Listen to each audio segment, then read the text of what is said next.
Investors want to invest in green energy now. You say, hold on, slow down. Why? There's several reasons. One, there is infrastructure issues that the media does not talk about, and then there's also storage issues. We produce way more energy than we possibly could use the renewables that are so popular, wind, solar, and as well as hydro, but we just don't have the capacity to use it. And there's several reasons why that is, and we'll explain that here in just a second. You mentioned infrastructure. What's wrong with the infrastructure now? Is there problems with it moving forward? Explain to us some of that.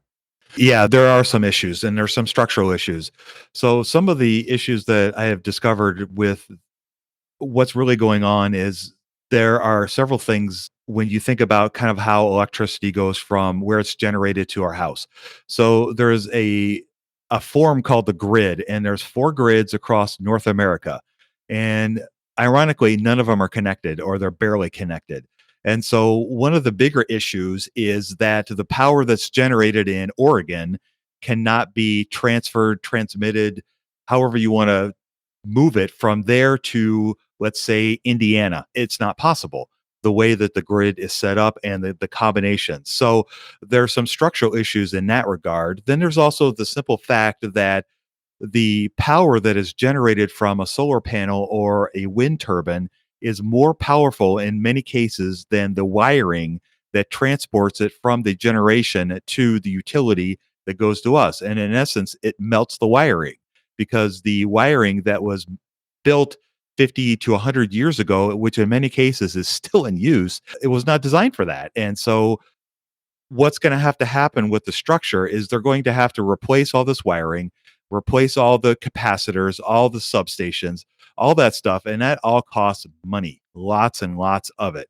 So I know that the government was just able to pass an infrastructure bill, which is great. And they got, I don't know, 550 billion or so set aside for updating the infrastructure. But to be blunt, that ain't enough. And so between the fact that utilities who maintain a lot of these infrastructure, they're not putting the money into it because it's not profitable for them either. So there's just frankly not enough, I guess, infrastructure money to update the system to allow renewables to operate at the level that they need to at this current time. Now, will that happen tomorrow? This is all going to take a long period of time. Think about the fact that the electrification of the United States, for example, there's a lot of hullabaloo around that. But if you look at the EIA numbers that they put out publicly, they're averaging around 3% a year annually. That's about the same rate as inflation. That's really not that great. And so what's really going to change is going to change how the electricity is produced. And that's really coming from the push to become more carbon neutral, which means that coal, which has already diminished tremendously, natural gas is now the number one producer of electricity in the United States. That needs to be diminished by the use of renewables like solar, wind, and hydro, or even nuclear, which is very unpopular, option.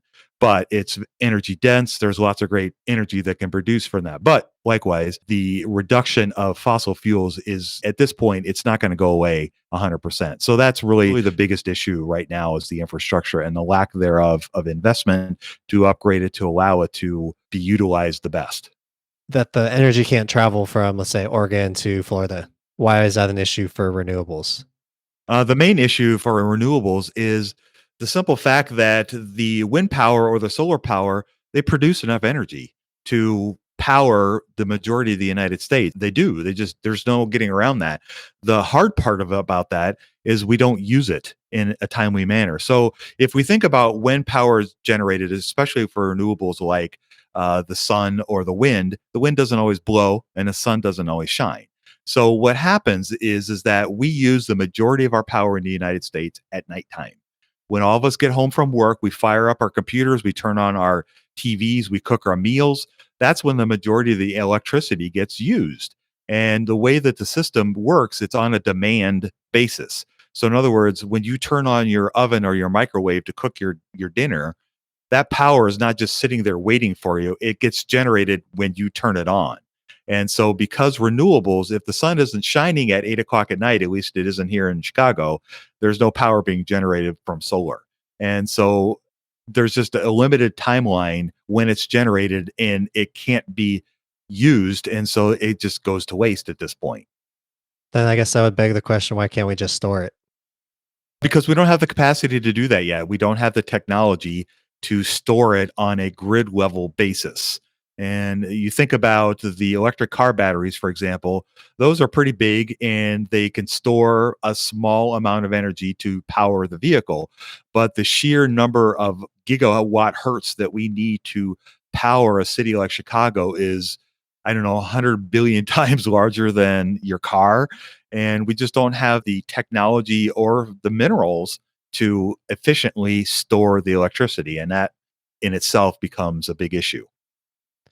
If there was one company that you had to buy, you could only pick one, and they were somewhat involved in renewable energy, who would that be? If somebody put a gun to my head and said buy this company, it would be Brookfield Renewable Energy. They're Not probably Berkshire. not Berkshire. Well, actually, yeah, I think about that. No, I'm still going to go with Brookfield Renewable, and here's why. Brookfield Energy is one of the leaders here in the United States in renewable energy, both in wind turbines and solar. However, they also are a huge producer of natural gas.